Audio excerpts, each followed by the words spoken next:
Hello everyone. आज हम start करने जा रहे हैं क्लास 10th की पोइम द बाल पोइम। तो फर्स्टली बिफोर रीड पढ़ेंगे हम पोइम स्टार्ट करने से पहले।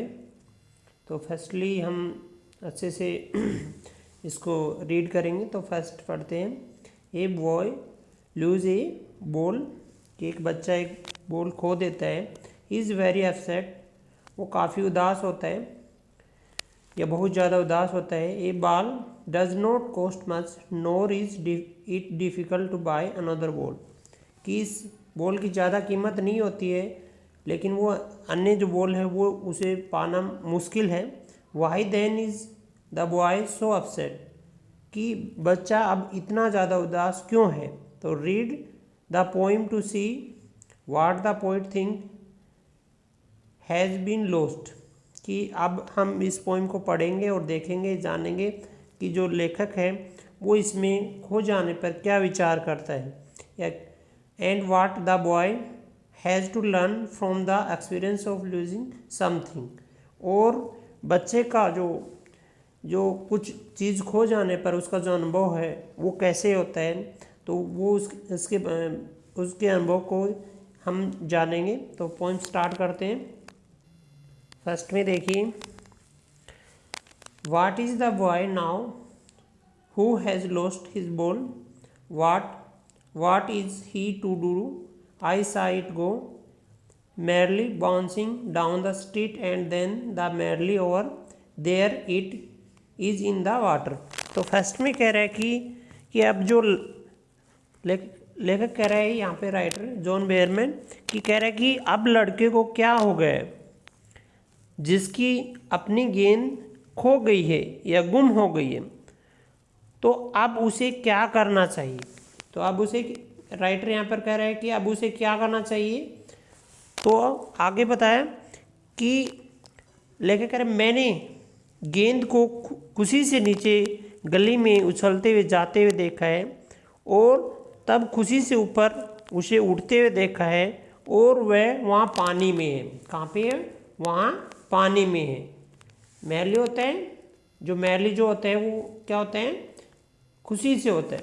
तो लेखक यहाँ पे कह रहा है कि नेक्स्ट, कि अब भी लड़के को क्या हो गया है जिसकी अपनी जो गेंद है गुम हो गई। मैं दोबारा से आपको रिपीट कर रहा हूँ कि अब उसे क्या करना है, कि मैंने गेंद को खुशी से नीचे गली में जाते हुए देखा है और तब खुशी से ऊपर उठते हुए देखा है, और अब वो वहाँ पानी में है। किसमें है? वो पानी में है।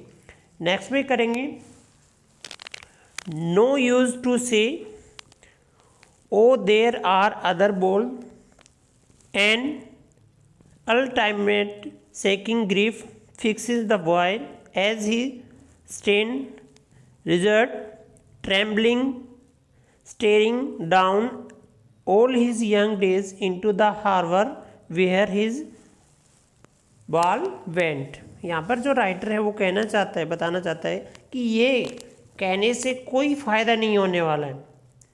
एंड टाइमली जो होता है अंतिम या फाइनल, ये कह सकता है कि लेखक यहाँ पे कह रहे हैं ये कहने से अब कोई फ़ायदा नहीं है कि और अन्य गेंद भी है, यानी oh there are other ball, कि अन्य जो गेंद भी है लड़के को एक अंतिम हिला देने वाला, यानी अंतिम। अल टाइमली मीन्स होता है अंतिम, जो सेकिंग होता है हिला देना, और ग्रीफ होता है दुख, कि हिला देने वाला दुख है वो अब स्थिर कर देता है। उसको क्या कर देता है? बिल्कुल ही स्थिर कर देता है, कठोर कर देता है। रिजिड मीन्स होता है कठोर हो जाना, स्थिर हो जाना। और लेखक यहाँ पे कह रहे हैं अब वो कांपता हुआ खड़ा होता है और अपने बीते दिनों के बारे में सोच रहा है। जो अपने जो बीते जो दिन हैं उनके बारे में वो सोच रहा है, और बंदरगाह में उस जगह पर घूर रहा है जहाँ उसकी गेंद चली गई है। उस हार्बर में को घूर रहा है, स्टेयरिंग कर रहा है वो, कि जहाँ पर उसकी जो गेंद है वो चली गई है। नेक्स्ट में पढ़ेंगे हम यहाँ से, देखिए, I would intrude on him a dim another ball is worthless now he sense first responsibility in a world of position. यहाँ पे जो राइटर है कह रहे हैं कि मैं उसकी अवस्था में दखल नहीं दूंगा, लेकिन कह रहे हैं कि मैं उसकी जो अवस्था है वहाँ पर उसमें दखल नहीं देने वाला हूँ या घुसपैठ नहीं करने वाला हूँ। उसके बाद कह रहे हैं कि उसके लिए पैसा या दूसरी जो गेंदें हैं वो बेकार हैं, दूसरी जो गेंदें हैं उसमें वो बेकार हैं। जैसे डिम मीन्स होता है सिक्का या पैसा कह सकते हैं हम, यहाँ पे डिम आए यहाँ पे, तो वो कह रहे हैं दूसरी गेंदें उसके लिए बेकार हैं। अब वह भौतिक संसार में अपनी पहली जिम्मेदारी का एहसास कराता है। वो कह रहा है कि इस संसार में जो भौतिक जो संसार है इसमें फर्स्ट जो रिस्पॉन्सिबिलिटी है उसका वो एहसास कराता है। जो फर्स्ट जो रिस्पॉन्सिबिलिटी होती है उसका जो अब वो एहसास करा रहा है। आगे कह रहे हैं people will take balls will be lost always, little boy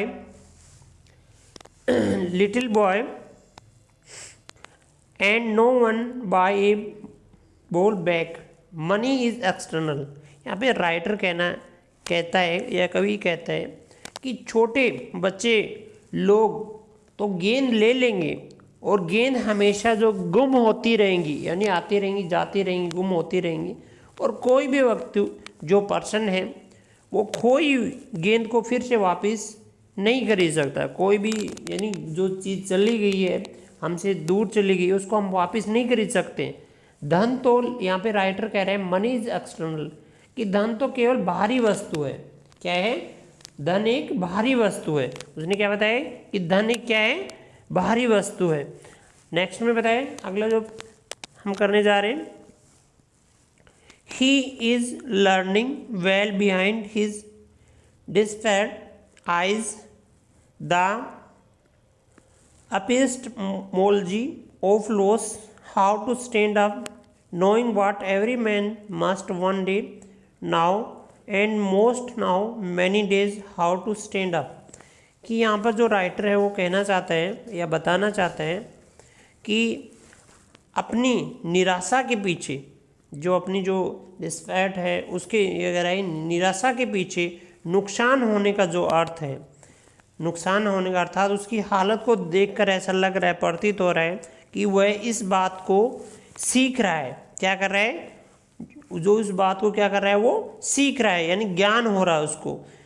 और वो कैसे खड़ा रहे, वो अपने आप को कैसे खड़ा रखे। और लेखक ये कह रहा है आगे कि ये जानकर कि वह एक दिन प्रत्येक व्यक्ति समझ जाएगा और बहुत से तो आने वाले दिनों में ही जानेंगे कि किस प्रकार सहयोग दिया जाएगा। जो सहयोग है जो उसके साथ खड़ा हो जाएगा तो ये आने वाले दिनों में पता चल जाएगा, बहुत से आने वाले दिनों में जानेंगे कि उसे किस प्रकार से सहयोग दिया जाएगा। यहाँ पर जो राइटर है वो बताना चाहता है कि जो चीज़ों को सामान्य जो चीज़ें हैं जो हमें वक्तु जो वो कह रहा है कि जो हानि जो लड़के को हुई है वो ये सबक सिखाती है। लाभ और हानि जो जीवन का एक अभिन्न अंग होता है। क्या होता है? एक अभिन्न अंग होता है और व्यक्ति भी इन्हें सामान्य वस्तु मानना चाहिए। तो व्यक्ति को भी इन्हें क्या मानना चाहिए? सामान्य वस्तु मानना चाहिए। भाई लॉस हो जाता है तो उसको हमें सामान्य ही वस्तु मानना चाहिए। तो ये पोइम से हमें मोरल मिलता है कि हमें ज़्यादा भौतिकवाद में मैटेरियल लॉस हो जाने, भौतिक जो लॉस हो जाना है हमें ज़्यादा अपने आप को स्टिल रखना चाहिए। ठीक है भाई, ये जो पोइम है मैं आई होप आपको ये लर्न करने से काफ़ी पसंद आई होगी।